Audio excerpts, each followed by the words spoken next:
ਇੱਕ ਤਾਂ ਜੀ ਅੱਜ ਜਿਵੇਂ ਅਸੀਂ ਆਪਣੇ ਬਜਟ ਸਪੀਚ ਦੇ ਵਿੱਚ ਮਾਨ ਸਰਕਾਰ ਦਾ ਇੱਕ ਪ੍ਰਪੋਜ਼ਲ ਸੀਗਾ, ਅੱਜ ਉਸ ਨੂੰ ਅਮਲੀ ਜਾਮਾ ਪਹਿਨਾਇਆ ਗਿਆ। ਇੱਕ ਸਿੱਖਿਆ ਤੇ ਸਿਹਤ ਫੰਡ ਦਾ ਜਿਹੜਾ ਟਰਸਟ ਹੈ ਉਹ ਉਸ ਦਾ ਗਠਨ ਹੋਇਆ ਹੈ। ਤੇ ਮੈਨੂੰ ਲੱਗਦਾ ਕਿ ਮੈਂ ਅਕਸਰ ਜਦੋਂ ਸਕੂਲਾਂ 'ਚ ਜਾਂਦਾ ਹਾਂ ਤਾਂ ਦੇਖਦਾ ਬਹੁਤ ਸਾਰੇ ਸਕੂਲ ਜਿੱਥੇ ਖਸਤਾ ਹਾਲਤ ਦੇ ਨੇ, ਉੱਥੇ ਪੰਜਾਬ ਦੇ ਬਹੁਤ ਸਾਰੇ ਸਕੂਲ ਇੱਦਾਂ ਦੇ ਵੀ ਨੇ ਜਿੱਥੇ ਲੋਕਲ NRIs ਨੇ, ਟੀਚਰਸ ਨੇ ਜਾਂ ਫਿਰ ਕੋਈ ਸਮਾਜ ਸੇਵੀ ਨੇ ਆਪਣੇ ਕੋਲੋਂ ਲਾ ਕੇ ਉਹਨਾਂ ਸਕੂਲਾਂ ਨੂੰ ਦਰੁਸਤ ਕੀਤਾ। ਇੱਦਾਂ ਹੀ ਬਹੁਤ ਸਾਰੇ ਹਸਪੀਟਲਾਂ ਦੇ ਵਿੱਚ, ਮੇਰੇ ਹਲਕੇ ਦੇ ਵਿੱਚ ਵੀ ਬਹੁਤ ਸਾਰੇ ਲੋਕ ਆ ਕੇ ਮੈਨੂੰ ਮਿਲੇ ਕਿ ਅਸੀਂ ਦਾਨ ਦੇਣਾ ਚਾਹੁੰਦੇ ਹਾਂ। ਤਾਂ ਪਬਲਿਕ ਪਾਰਟਿਸਪੇਸ਼ਨ ਪਹਿਲੀ ਵਾਰੀ ਚੰਗੀ ਗੱਲ ਹੈ। ਅਤੇ ਮੈਨੂੰ ਲੱਗਦਾ ਜਿਹੜਾ ਟਰਸਟ ਗਠਨ ਹੋਇਆ ਮਾਨ ਸਾਹਿਬ ਦੇ ਦੇਖ ਰੇਖ ਦੇ ਹੇਠ, ਅਤੇ ਇਸ ਟਰਸਟ ਦੇ ਉੱਤੇ ਪੰਜਾਬੀ ਆਪਣਾ ਟਰਸਟ ਦਿਖਾਉਣਗੇ ਅਤੇ ਸਾਡੇ ਸਕੂਲ ਅਤੇ ਸਾਡੇ ਮੁਹੱਲਾ ਕਲੀਨਿਕ ਬਹੁਤ ਸ਼ਾਨਦਾਰ ਬਣਨਗੇ। ਇਸ ਤੋਂ ਇਲਾਵਾ ਜੀ ਹੋਰ ਵੀ ਬਹੁਤ ਸਾਰੇ ਫੈਸਲੇ ਹੋਏ ਆ। 23 ਕੈਦੀਆਂ ਨੂੰ ਹਰ ਕੈਬਨਿਟ ਦੇ ਵਿੱਚ ਅਸੀਂ ਕੈਦੀਆਂ ਦੀ ਰਿਹਾਈ ਦੇ ਉੱਤੇ ਪਿਛਲੀ ਕੈਬਨਿਟ ਦੇ ਵਿੱਚ ਵੀ 15 ਅਗਸਤ 'ਤੇ ਛੱਡੇ ਸੀ। 23 ਹੋਰ ਕੈਦੀ ਜਿਹੜੇ ਆ 15 ਅਗਸਤ ਦੇ ਉੱਤੇ ਉਹਨਾਂ ਨੂੰ ਐਡਮਿਸ਼ਨ ਦੇ ਕੇ ਉਹਨਾਂ ਨੂੰ ਮਾਨ ਸਰਕਾਰ ਛੱਡਣ ਜਾ ਰਹੀ ਹੈ ਜੀ। ਟੋਟਲ 23 ਅੱਜ ਦੀ ਕੈਬਨਿਟ 'ਚ 23 ਹੋਇਆ ਜੀ। ਪਿਛਲੀ ਵਾਰੀ 100 ਸੀ ਅਤੇ ਹਰ ਵਾਰੀ ਅਲੱਗ-ਅਲੱਗ ਸੰਖਿਆ ਹੁੰਦੀ ਹੈ ਜੀ। ਅਤੇ ਇਸ ਤੋਂ ਇਲਾਵਾ ਜੀ ਜਿਵੇਂ ਸਾਡਾ ਇਹ ਪੋਲ ਪ੍ਰੋਮਿਸ ਵੀ ਸੀ ਅਤੇ ਖੁਦ ਮੇਰਾ ਵੀ ਇੱਕ ਪੁਰਜ਼ੋਰ ਕੋਸ਼ਿਸ਼ ਹੈ ਕਿ ਅਸੀਂ ਮਾਈਨਿੰਗ ਜਿਹੜਾ ਇੰਡਸਟਰੀ ਹੈ ਉਸ ਨੂੰ ਸਾਫ਼ ਸੁਥਰਾ ਬਣਾਉਣਾ, ਅਤੇ ਜਿੰਨੀ ਮਾਈਨਿੰਗ ਇੰਡਸਟਰੀ ਸਾਫ਼ ਸੁਥਰੀ ਬਣੂਗੀ ਉਨਾ ਮਾਫੀਏ ਦਾ ਖਾਤਮਾ ਆਪਣੇ ਆਪ ਹੁੰਦਾ ਜਾਊਗਾ। ਪਿੱਛੇ ਜੇ ਵੀ ਤੁਹਾਡੇ ਆਪ ਸਭ ਨੂੰ ਦੱਸਿਆ ਸੀ ਕਿ ਪੰਜਾਬ ਦੇ ਵਿੱਚ ਇਸ ਵਾਰੀ ਅਸੀਂ 2.5 ਗੁਣਾ ਵੱਧ ਲੀਗਲ ਮਾਈਨਿੰਗ ਕੀਤੀ ਹੈ। ਲੋਕ ਪੁੱਛਦੇ ਆ ਕਿ ਅੱਛਾ ਜੀ ਫਿਰ ਰੇਟ ਕਿਉਂ ਨਹੀਂ ਘੱਟ ਆਏ, ਤਾਂ ਇਸ ਦਾ ਮਤਲਬ ਸਾਫ਼ ਹੈ ਕਿ ਪਿਛਲੇ ਸਾਲਾਂ ਦੇ ਵਿੱਚ ਇਲੀਗਲ ਮਾਈਨਿੰਗ ਦੀ ਸੰਖਿਆ ਬਹੁਤ ਜ਼ਿਆਦਾ ਸੀ। ਪਿਛਲੇ ਸਾਲ ਸਰਕਾਰੀ ਐਵਰੇਜ 25 ਤੋਂ 40 ਹਜ਼ਾਰ ਮੈਟ੍ਰਿਕ ਟਨ ਦੇ ਵਿੱਚ ਹੁੰਦੀ ਸੀ। ਅਸੀਂ ਲਗਾਤਾਰ 2 ਮਹੀਨੇ ਕੇ ਲਈ, ਹੁਣ ਬਰਸਾਤਾਂ 1.5 ਮਹੀਨੇ ਤੋਂ ਮਾਈਨਿੰਗ ਬੰਦ ਹੈ, ਪਰ 1 ਲੱਖ ਮੈਟ੍ਰਿਕ ਟਨ ਸਾਡੀ ਐਵਰੇਜ ਸੀਗੀ, ਵਿਚ ਇਜ਼ ਮੋਰ ਦੈਨ 2.5 ਟਾਈਮਸ। ਇਸ ਦੇ ਇਲਾਵਾ ਬਹੁਤ ਸਾਰੇ ਸਸਪੈਂਸ਼ਨਸ, ਬਹੁਤ ਸਾਰੇ FIRs ਅਤੇ ਹੋਰ ਵੀ ਬਹੁਤ ਸਾਰੇ ਮੇਜਰਸ ਹੈ।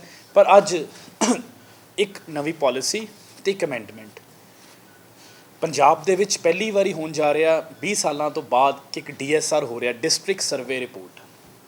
DSR ਬਹੁਤ ਜ਼ਰੂਰੀ ਹੁੰਦੀ ਹੈ ਅਗਰ ਕਿਸੇ ਸਟੇਟ ਨੇ ਮਾਈਨਿੰਗ ਕਰਨੀ ਹੈ, ਪਰ ਸਾਡੀ ਸਮਝ ਤੋਂ ਬਾਹਰ ਹੈ ਕਿ ਪਿਛਲੀਆਂ ਸਰਕਾਰਾਂ ਨੇ ਕਰਾਈਆਂ ਕਿਉਂ ਨਹੀਂ। DSR ਮਤਲਬ ਹੁੰਦਾ ਡਿਸਟ੍ਰਿਕਟ ਸਰਵੇ ਰਿਪੋਰਟ, ਹਰ ਜ਼ਿਲ੍ਹੇ ਦੀ ਹੋਊਗੀ। ਉਹਦੇ ਵਿੱਚ ਪ੍ਰੀ ਮੌਨਸੂਨ ਅਤੇ ਪੋਸਟ ਮੌਨਸੂਨ ਡਾਟਾ ਲਿਆ ਜਾਂਦਾ ਹੈ। ਥਰਡ ਪਾਰਟੀ ਤੋਂ ਕਰਵਾ ਰਹੇ ਹਾਂ, ਇੰਡੀਪੈਂਡੈਂਟ ਅਤੇ ਬੈਸਟ। ਉਹ ਦੱਸਣਗੇ DSR ਤੋਂ ਬਾਅਦ ਪਤਾ ਲੱਗ ਜੂਗਾ ਕਿ ਪੰਜਾਬ ਦੇ ਕਿਹੜੇ ਕਿਹੜੇ ਹਿੱਸਿਆਂ 'ਚ ਮਾਈਨਿੰਗ ਹੋ ਸਕਦੀ ਜਿਸ ਦੇ ਨਾਲ ਵਾਤਾਵਰਨ ਨੂੰ ਕੋਈ ਵੀ ਨੁਕਸਾਨ ਨਾ ਮਿਲੇ। ਅਤੇ ਜਦੋਂ DSR ਹੋਈ ਹੋਊਗੀ ਤਾਂ ਇਨਵਾਇਰਮੈਂਟਲ ਕਲੀਅਰੈਂਸ ਉਸੇ ਵਕਤ ਮਿਲਣਗੇ। ਕੋਈ NGT, ਕੋਈ SIA, ਕੋਈ ਪੰਜਾਬ ਦੀ ਮਾਈਨਿੰਗ 'ਤੇ ਸਵਾਲ ਨਹੀਂ ਚੁੱਕੂਗਾ। ਇਹ ਇੱਕ ਬਹੁਤ ਵੱਡਾ ਸਾਡੀ ਸਰਕਾਰ ਦਾ ਅਤੇ ਸਰਦਾਰ ਭਗਵੰਤ ਸਿੰਘ ਮਾਨ ਜੀ ਦਾ, ਮੁੱਖ ਮੰਤਰੀ ਸਾਹਿਬ ਦਾ ਇੱਕ ਬਹੁਤ ਵੱਡਾ ਇਨੀਸ਼ੀਏਟਿਵ ਹੈ।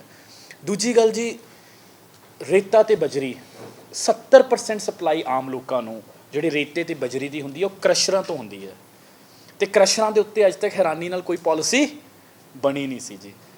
ਕੋਈ ਵੀ ਤਾਕਤਵਰ ਵਿਅਕਤੀ ਹੋਵੇ ਜਿਸ ਦੀ ਸਰਕਾਰੀ ਦਰਬਾਰੇ ਪਹੁੰਚ ਹੋਵੇ, ਫਲਾਣੇ ਦਾ ਭਤੀਜਾ ਹੈ, ਫਲਾਣੇ ਦਾ ਜਵਾਈ ਹੈ, ਫਲਾਣੇ ਦਾ ਮੁੰਡਾ ਉੱਥੇ ਲੱਗਾ, ਉਹ ਚੱਕ ਕੇ ਕ੍ਰਸ਼ਰ ਲਾ ਸਕਦਾ ਸੀ ਅਤੇ ਕ੍ਰਸ਼ਰ ਦੇ ਨਾਲ ਜਿਹੜੀ ਮਰਜ਼ੀ ਜ਼ਮੀਨ ਪੁੱਟ ਸਕਦਾ ਸੀ। 10,000 ਰੁਪਇਆ ਇੱਕ ਕ੍ਰਸ਼ਰ ਦੀ ਰਜਿਸਟ੍ਰੇਸ਼ਨ ਫੀਸ ਸੀ ਬਸ, ਅਤੇ ਤੁਸੀਂ ਜੋ ਮਰਜ਼ੀ ਕਰ ਸਕਦੇ ਸੀ। ਬਹੁਤ ਸਾਰੇ ਕ੍ਰਸ਼ਰ ਵਾਲੇ ਹਾਲ ਹੀ ਦੇ ਵਿੱਚ ਸਾਨੂੰ ਆ ਕੇ ਮਿਲੇ, ਸਰਕਾਰੀ ਮੀਟਿੰਗਾਂ ਵੀ ਲਈਆਂ ਅਸੀਂ, ਅਤੇ ਬਹੁਤ ਸਾਰੇ ਕ੍ਰਸ਼ਰ ਵਾਲੇ ਇਮਾਨਦਾਰ ਵੀ ਨੇ। ਇੱਕ ਤਾਂ ਮਾਫੀਆ ਹੋ ਗਿਆ, ਪਰ ਕਿਸ਼ ਇੰਡਸਟਰੀ ਵੀ ਹੈ, ਕਿਉਂਕਿ ਇੱਕ ਇੰਡਸਟਰੀ ਹੈ। ਉਹ ਆ ਕੇ ਕਹਿੰਦੇ ਸੀ ਕਿ ਅਸੀਂ ਇਮਾਨਦਾਰੀ ਨਾਲ ਕੰਮ ਕਰਨਾ ਚਾਹੁੰਦੇ ਹਾਂ, ਪਰ ਸਾਨੂੰ ਇੱਕ ਤਰੀਕੇ ਨਾਲ ਚੋਰ ਬਣਾ ਦਿੱਤਾ ਗਿਆ। ਜਦੋਂ ਮਰਜ਼ੀ ਕੋਈ ਵੀ ਪੁਲਿਸ ਵਾਲਾ ਆ ਜਾਂਦਾ, ਕੋਈ ਵੀ ਆ ਜਾਂਦਾ, ਅਤੇ ਸਾਡੇ ਤੋਂ ਗੁੰਡਾ ਪਰਚੀ, ਜਿਹਨੂੰ ਆਪਾਂ ਆਮ ਸੁਣਦੇ ਸੀ, ਉਹ ਕ੍ਰਸ਼ਰ ਵਾਲਿਆਂ ਤੋਂ ਗੁੰਡਾ ਪਰਚੀ ਵਸੂਲੀ ਜਾਂਦੀ ਸੀ।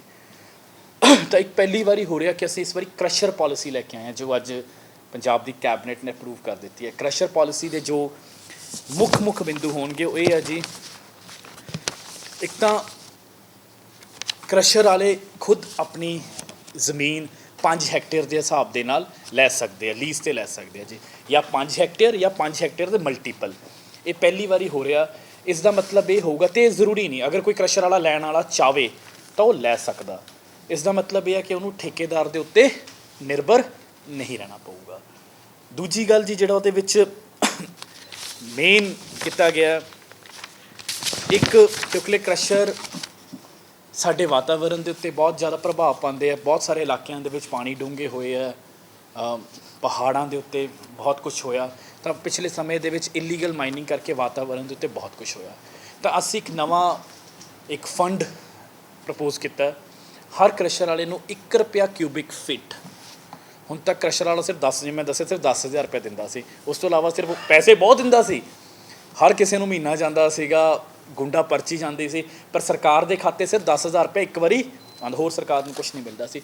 ਤਾਂ 1 ਰੁਪਇਆ ਕਿਊਬਿਕ ਫਿਟ ਇਨਵਾਇਰਮੈਂਟ ਫੰਡ ਅਸੀਂ ਇੰਪੋਜ਼ ਕੀਤਾ, ਜਿਸ ਦੇ ਨਾਲ ਸਿਰਫ ਕ੍ਰਸ਼ਰਸ ਤੋਂ ਸਾਨੂੰ, ਪੰਜਾਬ ਦੀ ਸਰਕਾਰ ਨੂੰ, ਪੰਜਾਬ ਦੀ ਆਵਾਮ ਨੂੰ, ਪੰਜਾਬ ਦੇ ਜਨਤਾ ਨੂੰ 225 ਕਰੋੜ ਰੁਪਇਆ ਆਊਗਾ 1 ਰੁਪਇਆ ਕਿਊਬਿਕ ਫਿਟ। ਅਤੇ ਇਸ ਪੈਸੇ ਦੀ ਜਿਹੜੀ ਵਰਤੋਂ ਹੈ ਉਹ ਜਿੱਥੇ ਬਾਕੀ ਵਿਕਾਸ ਦੇ ਕੰਮਾਂ ਲਈ, ਲੋਕ ਭਲਾਈ ਦੇ ਕੰਮਾਂ ਲਈ ਹੋ ਗਏ, ਉੱਥੇ ਉਹਦੇ 'ਚ ਕੁਛ ਪੈਸਾ ਵਾਤਾਵਰਣ ਦੀ ਸਟੱਡੀ ਕਰਨ ਦੇ ਲਈ, ਪਾਣੀ ਕਿਉਂ ਡੂੰਘੇ ਹੋਏ, ਇਹਨਾਂ ਚੀਜ਼ਾਂ ਦੇ ਉੱਤੇ ਖਰਚ ਹੋਊਗਾ। ਅਤੇ ਇੱਕ ਹੋਰ ਜਿਹੜਾ ਪ੍ਰਪੋਜ਼ਲ ਕਰ ਦਿੱਤਾ ਗਿਆ ਉਹ ਹੈ, ਜਿਹੜੀ ਜ਼ਮੀਨ ਹੈ ਉਹ 3 ਸਾਲ ਲਈ ਹੋਊਗੀ, 1 ਸਾਲ ਲਈ ਹੋਰ ਰੀਨਿਊ ਹੋ ਸਕਦੀ ਹੈ, ਪਰ ਜਦੋਂ ਉੱਥੇ ਮਾਈਨਿੰਗ ਹੋਊਗੀ ਤਾਂ ਉਸ ਕ੍ਰਸ਼ਰ ਵਾਲੇ ਦੀ ਰਿਸਪੌਂਸੀਬਿਲਿਟੀ ਹੋਊਗੀ ਉਸ ਨੂੰ ਸਾਰੇ ਨੂੰ ਪਲਾਂਟੇਸ਼ਨ ਕਰਨਾ, ਤਾਂ ਕਿ ਆਪਣਾ ਵਾਤਾਵਰਨ ਠੀਕ ਹੋਵੇ। ਅਗਰ ਉੱਥੇ ਨਹੀਂ ਤਾਂ 19 ਬਰਾਬਰ ਜ਼ਮੀਨ ਕਿਤੇ ਹੋਰ ਹੋ, ਪਲਾਂਟੇਸ਼ਨ ਇਜ਼ ਮਸਟ। ਇਸ ਤੋਂ ਇਲਾਵਾ ਜੀ ਜਿਹੜੀ ਰਜਿਸਟ੍ਰੇਸ਼ਨ ਫੀਸ 10,000 ਸੀਗਾ, 10,000 ਸੀ, ਉਹਨੂੰ ਵਧਾ ਕੇ 1 ਲੱਖ ਰੁਪਇਆ ਕਰ ਦਿੱਤਾ ਗਿਆ। ਅਤੇ ਇਸ ਤੋਂ ਇਲਾਵਾ 3 ਲੱਖ ਰੁਪਏ ਤੋਂ ਲੈ ਕੇ 5 ਲੱਖ ਰੁਪਇਆ, 3 ਲੱਖ ਤੋਂ ਲੈ ਕੇ 5 ਲੱਖ ਰੁਪਇਆ ਇੱਕ ਕ੍ਰਸ਼ਰ ਵਾਲੇ ਨੂੰ security, depending upon it's size and capacity, ਉਸ ਨੂੰ ਸਿਕਿਉਰਿਟੀ ਪੰਜਾਬ ਸਰਕਾਰ ਅਤੇ ਮਾਈਨਿੰਗ ਵਿਭਾਗ ਕੋਲ ਦੇਣੀ ਪਊਗੀ, ਤਾਂ ਕਿ ਅਗਰ ਉਹ ਕੱਲ੍ਹ ਨੂੰ ਕੋਈ ਵੀ ਗਲਤ ਕੰਮ ਕਰਦਾ ਤਾਂ ਅਸੀਂ ਉਸਦੀ ਸਿਕਿਉਰਿਟੀ ਜ਼ਬਤ ਕਰੀਏ। ਕ੍ਰਸ਼ਰ ਵਾਲਿਆਂ ਉੱਤੇ ਕੋਈ ਦੇਖ ਰੇਖ ਨਹੀਂ ਸੀ। ਕ੍ਰਸ਼ਰ ਵਾਲੇ, ਹਰ ਕ੍ਰਸ਼ਰ ਦੇ ਉੱਤੇ ਵੇ ਬ੍ਰਿਜ ਕ੍ਰਸ਼ਰ ਵਾਲੇ ਲਾਉਣਗੇ ਜੀ। ਉਹ ਜਿਹੜਾ ਵੇ ਬ੍ਰਿਜ, ਉਹ ਜਿਹੜਾ ਕੰਢਾ ਹੈ, ਉਹ ਪੰਜਾਬ ਸਰਕਾਰ ਮਾਈਨਿੰਗ ਵਿਭਾਗ ਦੇ ਪੋਰਟਲ ਦੇ ਨਾਲ ਡਾਇਰੈਕਟਲੀ ਲਿੰਕਡ ਹੋਊਗਾ। ਹਰ ਕ੍ਰਸ਼ਰ ਵਾਲੇ ਨੂੰ ਹਰ ਮਹੀਨੇ, ਜਿਵੇਂ ਆਪਾਂ ਬਾਕੀ ਜ਼ਿਆਦਾ ਰਿਟਰਨਸ ਜਾਂਦੀਆਂ, ਰਿਟਰਨਸ ਭਰਨੀਆਂ ਪੈਣਗੀਆਂ। ਜਿੰਨਾ ਮਾਲ ਆਇਆ ਉਹਨੂੰ ਦੱਸਣਾ ਪਊਗਾ ਕਿੱਥੋਂ ਆਇਆ ਸੀ, ਰॉ ਮਟੀਰੀਅਲ ਉਹਦੇ ਆਪਣੀ ਸਾਈਟ ਸੀ, ਠੇਕੇਦਾਰ ਤੋਂ ਲਿਆ, ਕਿਸੇ ਹੋਰ ਸਟੇਟ ਤੋਂ ਲਿਆ, ਅਤੇ ਕਿੰਨੇ ਦੀ ਰਿਟਰਨ ਭਰੀ ਹੈ। ਇਲੈਕਟ੍ਰਿਸਿਟੀ ਮੀਟਰ ਦੇ ਨਾਲ ਉਸ ਦਾ ਅਸੀਂ ਚੈੱਕ ਕਰਾਂਗੇ। ਅਗਰ ਇਨਪੁਟ ਘੱਟ ਹੈ ਅਤੇ ਆਊਟਪੁੱਟ ਜ਼ਿਆਦਾ ਹੈ ਤਾਂ ਉਸ ਦੀ ਉਹਨੂੰ ਜਿਹੜੇ ਹੈ ਪੈਨਲਟੀ ਮਾਈਨਿੰਗ ਵਿਭਾਗ ਨੂੰ ਦੇਣੇ ਪੈਣੇ। ਇਹ ਸਾਰੇ ਮੇਜਰਸ ਦੇ ਨਾਲ ਜਿਹੜਾ ਹੈ ਲੋਕਾਂ ਨੂੰ, ਕਿ ਹਜੇ ਵੀ ਬਾਰ-ਬਾਰ ਮੇਜਰਸ ਲੈਣ ਤੋਂ ਬਾਅਦ ਬਹੁਤ ਮਹਿੰਗਾ ਰੇਤਾ ਬਜਰੀ ਮਿਲ ਰਿਹਾ ਸੀ, ਲੋਕਾਂ ਨੂੰ ਕਾਫੀ ਕਿਫਾਇਤੀ ਰੇਟ ਦੇ ਉੱਤੇ ਰੇਤਾ ਅਤੇ ਬਜਰੀ ਮਿਲੂਗੀ। ਇਸ ਤੋਂ ਇਲਾਵਾ ਜਿਹੜੀ ਐਗਜ਼ਿਸਟਿੰਗ ਮਾਈਨਿੰਗ ਪੋਲਿਸੀ ਚੱਲ ਰਹੀ ਹੈ, ਉਸ ਮਾਈਨਿੰਗ ਪੋਲਿਸੀ ਦੇ ਵਿੱਚ ਕੁਝ ਚੇਂਜਸ ਕੀਤੇ ਗਏ ਆ। ਇੱਕ ਤਾਂ ਜਿਹੜਾ ਸਭ ਤੋਂ ਵੱਡਾ ਮੈਨੂੰ ਲੱਗਦਾ ਚੇਂਜ ਜੋ ਕੀਤਾ ਗਿਆ ਉਹ ਸੀਗਾ, ਜੋ ਦਿੱਕਤ ਬਤੌਰ ਮਾਈਨਿੰਗ ਮੰਤਰੀ ਮੈਨੂੰ ਦੇਖਣ ਨੂੰ ਆ ਰਹੀ ਸੀ, ਕਿ ਕਹਿੰਦੇ ਪਿਛਲੀ ਸਰਕਾਰ ਜਾਂਦੇ 2 ਕੰਮ ਕਰ ਗਈ, ਜਿਹੜੇ ਕਹਿਣ ਨੂੰ ਤਾਂ ਬਹੁਤ ਵੱਡੇ ਲੋਕ ਪੱਖੀ ਸੀਗੇ ਜੀ, ਬੋਰਡ ਲਾ ਦਿੱਤੇ, ਬੜੀ ਇਸ਼ਤਿਹਾਰਬਾਜ਼ੀ ਹੋਈ, ਪਰ ਜ਼ਮੀਨ 'ਤੇ ਕੁਛ ਨਹੀਂ ਹੋਇਆ, ਉਲਟਾ ਨੁਕਸਾਨ ਹੋਇਆ। ਇੱਕ ਕੰਮ ਇਹ ਸੀ, ਕਹਿੰਦੇ ਜੀ 9 ਰੁਪਏ ਤੋਂ ਜਿਹੜਾ ਹੈ ਰੇਤਾ 5.5 ਰੁਪਏ ਫਿੱਟ ਕਰਤਾ। 5.5 ਰੁਪਏ ਕਿਸੇ ਨੂੰ ਵੀ ਕਦੇ ਵੀ ਰੇਤਾ ਮਿਲਿਆ ਹੀ ਨਹੀਂ। ਹੋਇਆ ਕੀ ਜੀ, ਜਦੋਂ ਅਸੀਂ ਫਾਈਲਾਂ ਦੇਖੀਆਂ ਤਾਂ ਸਾਡੇ ਪੈਰਾਂ ਹੇਠੋਂ ਜ਼ਮੀਨ ਨਿਕਲ ਗਈ। 9 ਰੁਪਏ 'ਚੋਂ 5.5 ਰੁਪਏ ਕਰਨ ਦੇ ਲਈ ਪੰਜਾਬ ਸਰਕਾਰ ਦੀ ਰੋਇਲਟੀ, ਜੋ ਪਹਿਲਾਂ 2 ਰੁਪਏ 40 ਪੈਸੇ ਸੀ, ਉਹ ਘਟਾ ਕੇ 70 ਪੈਸੇ ਕਰਤੀ। ਠੇਕੇਦਾਰਾਂ ਦਾ ਮਾਰਜਨ ਥੋੜ੍ਹਾ ਜਿਹਾ ਘਟਾਇਆ, ਸਿਰਫ ਜਾਣੀ ਜਿਹੜਾ 3.5 ਰੁਪਏ ਘਟਾਏ ਉਹਦੇ ਵਿੱਚੋਂ 2.5 ਰੁਪਏ ਪੰਜਾਬ ਸਰਕਾਰ ਦੇ ਘਟਾ ਦਿੱਤੇ, ਪੰਜਾਬ ਰੈਵਨਿਊ ਘਟਾ ਦਿੱਤਾ। ਇਸ ਕਰਕੇ ਅੱਛਾ ਫਾਇਦਾ ਕਿਹਨੂੰ ਪਹੁੰਚਾਇਆ? ਠੇਕੇਦਾਰਾਂ ਨੂੰ। ਲੋਕਾਂ ਨੂੰ ਤਾਂ ਵੀ ਰੇਤਾ ਮਹਿੰਗੇ ਰੇਟ 'ਤੇ ਮਿਲਿਆ, ਕਿਸੇ ਨੂੰ ਵੀ 5.5 ਰੁਪਏ ਨਾ ਅੱਜ ਮਿਲ ਰਿਹਾ, ਜਿਹੜੇ ਠੇਕੇਦਾਰ ਇੱਦਾਂ ਦੇ ਕਰਪਸ਼ਨ ਕਰ ਰਹੇ ਆ। ਇਸ ਕਰਕੇ ਹੁਣ ਜਿਹੜਾ ਦੁਬਾਰਾ ਜਿਹੜਾ ਰੇਟ ਹੈ ਉਹ 9 ਰੁਪਏ ਕਿਊਬਿਕ ਫਿਟ ਕਰ ਦਿੱਤਾ ਗਿਆ ਹੈ ਜੀ। ਪੰਜਾਬ ਸਰਕਾਰ ਦੀ ਰੋਇਲਟੀ 2 ਰੁਪਏ 40 ਪੈਸੇ ਜੋ ਨਵੰਬਰ ਤੋਂ ਪਹਿਲਾਂ ਸੀ, ਅਤੇ ਤਾਂ ਕਿ ਹੁਣ ਉਹ 9 ਰੁਪਏ ਹੀ ਮਿਲੇ, ਅਗਰ ਕਿਸੇ ਨੇ ਸਿਰਫ ਰੇਤਾ ਲੈਣਾ 9 ਰੁਪਏ ਹੀ ਮਿਲੇ। ਉਸ ਦੇ ਵਿੱਚ ਇੱਕ ਨਵਾਂ ਚੇਂਜ ਕੀਤਾ ਗਿਆ ਕਿ ਹੁਣ ਉੱਥੇ ਠੇਕੇਦਾਰ ਦੇ ਬੰਦੇ ਨਹੀਂ ਬੈਠਣਗੇ, ਉੱਥੇ ਮਾਈਨਿੰਗ ਵਿਭਾਗ ਆਪਣੇ ਅਧਿਕਾਰੀ ਬਿਠਾਊਗਾ ਅਤੇ ਉਹ ਪੈਸੇ ਕਲੈਕਟ ਕਰਨਗੇ, ਅਤੇ ਜੋ ਠੇਕੇਦਾਰ ਦਾ ਹਿੱਸਾ ਹੋਊਗਾ ਉਹ ਠੇਕੇਦਾਰ ਨੂੰ, ਜੋ ਜ਼ਮੀਨ ਮਾਲਿਕ ਦਾ ਹਿੱਸਾ ਹੋਊਗਾ ਉਹ ਜ਼ਮੀਨ ਦੇ ਮਾਲਿਕ ਨੂੰ, ਅਤੇ ਜੋ ਪੰਜਾਬ ਸਰਕਾਰ ਦਾ ਅਸੀਂ ਰੱਖ ਲਾਂਗੇ, ਤਾਂ ਕਿ ਉਸ ਜਿਹੜੀ ਸਾਈਟਾਂ ਨੇ ਉੱਥੇ ਵਾਕਈ 9 ਰੁਪਏ ਦੇ ਫੁੱਟ ਦੇ ਹਿਸਾਬ ਨਾਲ ਰੇਤਾ ਮਿਲ ਸਕੇ। ਇਹ ਇੱਕ ਬਹੁਤ ਵੱਡਾ ਚੇਂਜ ਹੈ। ਇਸ ਤੋਂ ਇਲਾਵਾ ਇੱਕ ਹੋਰ ਜਿਹੜਾ ਕਹਿੰਦੇ ਜੀ ਮਿੱਟੀ ਮੁਫਤ ਕਰਤੀ। ਇੰਨਾ ਵੱਡਾ ਧੋਖਾ ਪੰਜਾਬ ਦੇ ਨਾਲ, ਕਹਿਣ ਨੂੰ ਤੁਸੀਂ 2 ਕਿੱਲੇ ਦੇ ਵਿੱਚ 3 ਫੁੱਟ ਤੱਕ ਮਿੱਟੀ ਮੁਫਤ ਚੱਕ ਸਕਦੇ ਹੋ। ਉਹ ਜਿਹੜਾ ਨੋਟੀਫਿਕੇਸ਼ਨ ਸੀਗਾ, ਉਸ ਨੋਟੀਫਿਕੇਸ਼ਨ 'ਚ ਇਹ ਲਿਖਿਆ ਗਿਆ ਕਿ ਮਿੱਟੀ ਮੁਫਤ ਕਰਤੀ, ਪਰ ਇੱਕ ਚੀਜ਼ ਲਿਖਤੀ ਕਿ ਅਗਰ ਤਾਂ ਹੈ 3 ਫੁੱਟ ਤੇ 2 ਆਪਣਾ 3 ਫੁੱਟ ਤੇ 2 1 ਕਿੱਲਾ ਜੇ ਤੁਸੀਂ ਮੈਨੂਅਲ ਕਰਦੇ ਹੋ। ਹੁਣ ਇਹ ਦੱਸੋ ਜੀ, ਕੋਈ ਬੰਦਾ ਅਗਰ ਕਿਸੇ ਨੇ ਟਿੱਪਰ ਭਰਨਾ ਉਹ ਮਿੱਟੀ ਮੈਨੂਅਲ ਕਹੀਆਂ ਨਾਲ ਅੱਜ ਦੇ ਹਾਲਾਤਾਂ 'ਚ ਕਿਵੇਂ ਪੋਸੀਬਲ ਹੈ।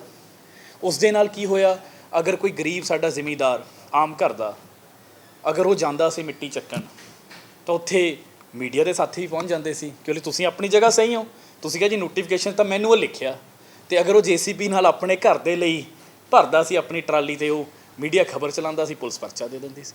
ਬਹੁਤ ਸਾਰੇ ਨਜਾਇਜ਼ ਬੰਦੇ, ਤੁਸੀਂ ਵੀ ਕਿਹਾ ਕਿ ਕਈ ਵਾਰੀ ਜੇ ਉਹ ਪਰਚੇ ਜਿਹੜੇ ਹੋ ਗਏ, ਅਸੀਂ ਉਹ ਬਦਲਾਵ ਕਰਤਾ।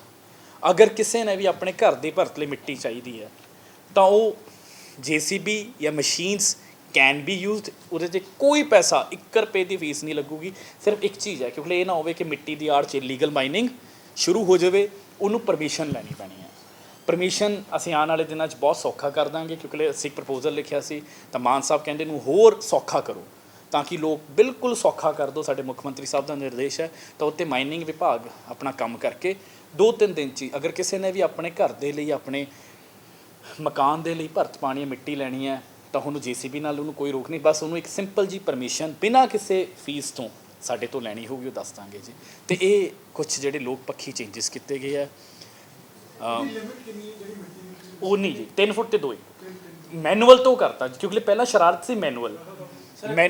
ETT ਜਿਹੜੇ ਟੀਚਰਸ ਨੇ ਜਿਹੜਾ ਐਗਜ਼ਾਮੀਨੇਸ਼ਨ ਹੁੰਦਾ ਇਸ ਦੇ ਉੱਪਰ ਏਜ ਰਿਲੈਕਸੇਸ਼ਨ ਦੀ ਵੀ ਗੱਲ ਸਾਹਮਣੇ ਆ ਰਹੀ ਸੀ, ਉਹਦੇ ਉੱਤੇ ਕੋਈ ਚਰਚਾ ਹੋਈ? ਉੱਤੇ ਵੀ ਚਰਚਾ ਹੋਈ ਜੀ, ਬਹੁਤ ਕੁਝ ਕਰਾਂਗੇ। ਬਹੁਤ ਆਉਣ ਵਾਲੇ ਦਿਨਾਂ ਦੇ ਵਿੱਚ ਬਹੁਤ ਸਾਰੇ ਸਿੱਖਿਆ ਵਿਭਾਗ ਦੇ ਵਿੱਚ ਨਵੀਂ ਭਰਤੀਆਂ ਤੇ ਬਹੁਤ ਸਾਰੇ ਚੇਂਜਸ ਹੋ ਰਹੇ ਹਨ। ਕੁਝ ਲੀਗਲ ਉਹਦੇ ਵਿੱਚ ਵੀ ਚਰਚਾ ਨਹੀਂ ਹੈ ਕੀ ਕਰਾਂਗੇ, ਜੋ ਵੀ ਉਹਦੇ 'ਚ ਕਾਫੀ ਡਿਸਕਸ਼ਨ ਹੋਈ ਹੈ ਦੂਰ ਕਰਾਂਗੇ, ਉਹਨਾਂ ਨੂੰ ਮਿਲਾਂਗੇ, ਸਾਥੀਆਂ ਨੂੰ ਦੂਰ ਕਰਾਂਗੇ। ਜਿਹੜਾ ਕਰੈਕਸ਼ਨ ਦਾ ਰੇਟ ਹੈ ਇਸ ਟਾਈਮ ਟਿੱਪਰ ਹੈ 14,000 ਰੁਪਏ ਹੈ, ਇਸ ਟਾਈਮ ਪਿਛਲੇ 14 ਦਾ, ਥੋੜੀ ਸਰਾਰ ਆਉਣ ਤੋਂ ਪਹਿਲਾਂ 7,000 ਦਾ ਸੀ। ਇਹਦੇ ਬਾਰੇ ਤੁਸੀਂ ਕੀ ਕਰੋਗੇ? 7,000 ਦਾ ਟਿੱਪਰ ਕਿੱਥੇ ਮਿਲਦਾ ਸੀ ਜੀ? ਪਹਿਲਾਂ ਨਹੀਂ, ਮੇਰੀ ਗੱਲ ਮੈਨੂੰ ਦਿਖਾ ਦਿਓ, ਤੁਸੀਂ ਕਿਸੇ ਨੇ ਲਿਆ ਹੋਵੇ ਦਿਖਾ ਦਿਓ ਜੀ, ਕੋਈ ਇੱਕ ਵੀ ਦਿਖਾ ਦਿਓ। 7,000 ਦਾ ਜੀ ਕਿੱਥੋਂ ਲਿਆ ਸੀ? ਅਸਲੀਅਤ ਜਾ ਰਿਹਾ ਜਿਹੜਾ ਅੱਜ 14 ਮੈਂ ਕਿਹਾ ਸਾਰਾ ਮੀਡੀਆ ਸੁਣ ਰਿਹਾ, 7,000 ਦਾ ਮੈਂ ਕਿੱਥੋਂ? ਜੀ ਮੀਡੀਆ ਦਾ ਮੈਂ ਤਾਂ ਫੀਲਡ 'ਚ ਜਾਣਾ ਨਹੀਂ, 5.5 ਰੁਪਏ ਦੇ ਹਿਸਾਬ ਨਾਲ ਵੀ ਨਹੀਂ 7,000 ਬਣਦਾ ਜੀ। ਕਿਉਂ ਜੀ? ਟਿੱਪਰ ਮੈਂ ਹੁਣ 14,000 ਦਾ ਮੈਂ ਲਿਆ ਜੀ। ਕਿੱਥੇ ਲਿਆ ਜੀ ਤੁਸੀਂ? ਹੈ ਜੀ ਕਿੱਥੋਂ ਲਿਆ ਜੀ? ਤੁਹਾਡੇ ਰੋਪੜ ਤੋਂ ਕਿੱਥੇ ਮੰਗਵਾਇਆ? 4 ਵਜੇ ਸੁਣ ਲਓ, ਤੜਕੇ 4 ਵਜੇ ਤੋਂ ਲੈ ਕੇ 2 ਤੋਂ 4 ਵਜੇ ਤੱਕ ਜਿਹੜੇ ਨਜਾਇਜ਼ ਟਿੱਪਰ ਹੈ ਅੱਜ ਤੱਕ ਤੁਸੀਂ ਰੋਕ ਨਹੀਂ ਸਕੇ। ਨਹੀਂ, ਅਸੀਂ ਪੂਰੀ ਦੇਖੋ ਜੀ, ਇੱਕ ਮੈਂ ਹੋਰ ਇਹਦੇ 'ਚ ਜਿਹੜੀ ਨਹੀਂ ਬਹੁਤ ਵਧੀਆ ਮੁੱਦਾ ਚੱਕਿਆ ਕਿ ਅੱਧੀ ਰਾਤ ਨੂੰ ਮਾਈਨਿੰਗ ਹੁੰਦੀ ਹੈ, ਕਿਉਂਕਿ ਅਸੀਂ ਰੋਪੜ ਤੇ ਪਠਾਨਕੋਟ 2 ਇੱਦਾਂ ਦੀਆਂ ਬੈਲਟਾਂ ਨੇ ਜਿੱਥੇ ਵਾਕਈ ਬਹੁਤ ਜ਼ਿਆਦਾ ਜਿਹਨੂੰ ਕਹਿ ਸਕਦੇ ਹਾਂ ਮਾਈਨਿੰਗ ਦੀ ਇਲੀਗਲ ਮਾਈਨਿੰਗ ਦੀ ਕੈਪੀਟਲ ਹੈ। ਉਹਦੇ ਲਈ ਜਿਵੇਂ ਦੱਸ ਰਹੇ ਆ, ਅਸੀਂ ਹੁਣ ਨਿਰਦੇਸ਼ ਦੇ ਦਿੱਤੇ ਆ ਕਿ ਰਾਤ ਨੂੰ ਪੁਲਿਸ ਆਪਣੀਆਂ ਯਾਨੀ ਗੱਡੀਆਂ ਦੇ ਉੱਤੇ ਸਰਚ ਲਾਈਟਾਂ ਲਾ ਕੇ ਕਿਉਂਕਿ ਸਾਡੇ ਕੋਲ ਦੋਨੋਂ ਚੈਲੰਜਸ ਨੇ।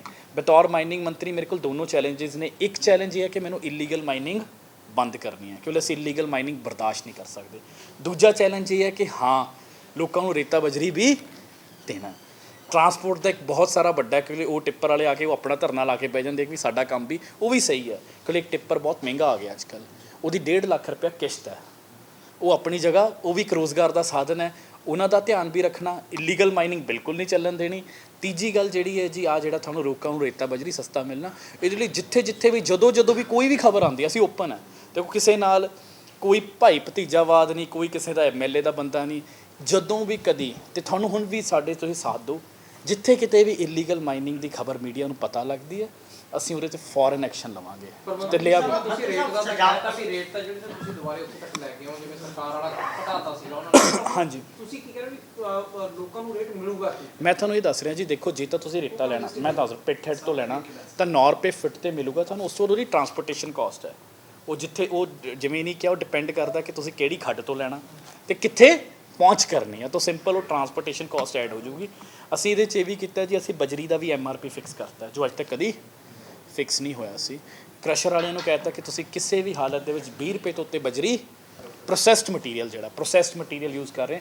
2-3 ਤਰ੍ਹਾਂ ਦਾ ਪ੍ਰੋਸੈਸਡ ਮਟੀਰੀਅਲ ਹੁੰਦਾ, 17.5 ਰੁਪਏ ਤੇ 20 ਰੁਪਏ, ਇਸ ਤੋਂ ਬਾਅਦ ਤੁਸੀਂ ਰੇਟ ਨਹੀਂ ਵੇਚ ਸਕਦੇ। ਉਹ ਪ੍ਰੋਸੈਸ ਉਹਦੇ 'ਚ ਉਹਨਾਂ ਦੀ ਸਾਰੀ ਕਾਸਟ ਲਾ ਕੇ, ਤਾਂ ਹੁਣ ਕ੍ਰਸ਼ਰ ਵਾਲਿਆਂ 'ਚ ਵੀ ਕੰਪੀਟੀਸ਼ਨ ਹੋਊਗਾ, ਕੋਈ 20 ਵੇਚੂਗਾ, ਕੋਈ 19, ਕੋਈ 18, ਕੋਈ 16, ਜਿਵੇਂ ਉਹਦੀ ਇਹਦੇ ਨਾਲ, ਤਾਂ ਕਿ ਕੰਪੀਟੀਸ਼ਨ ਆਵੇ, ਹੈਲਦੀ ਕੰਪੀਟੀਸ਼ਨ ਆਵੇ ਤੇ ਲੋਕਾਂ ਨੂੰ ਰੇਟ ਸਸਤਾ ਮਿਲੇ। ਕਿਉਂਕਿ ਇੱਥੇ ਪਿੱਠ ਹੈਡ ਤੋਂ ਤਾਂ ਸਿਰਫ ਰੇਤਾ ਨਿਕਲਦਾ, ਪਰ ਰੇਤਾ ਨਹੀਂ ਯੂਜ਼ ਹੁੰਦਾ, ਬਜਰੀ ਚਾਹੀਦੀ ਹੁੰਦੀ ਹੈ। ਬਜਰੀ ਵੀ ਕਈ ਕਿਸਮਾਂ ਦੀ ਹੈ, ਰੇਤਾ ਕਈ ਕਿਸਮਾਂ ਦਾ, ਉਹ ਸਾਰਾ ਸਮਾਨ ਉਹਦੇ ਲਈ ਕੋਈ ਪਾਲਿਸੀ ਨਹੀਂ ਸੀਗੀ। ਇੱਕ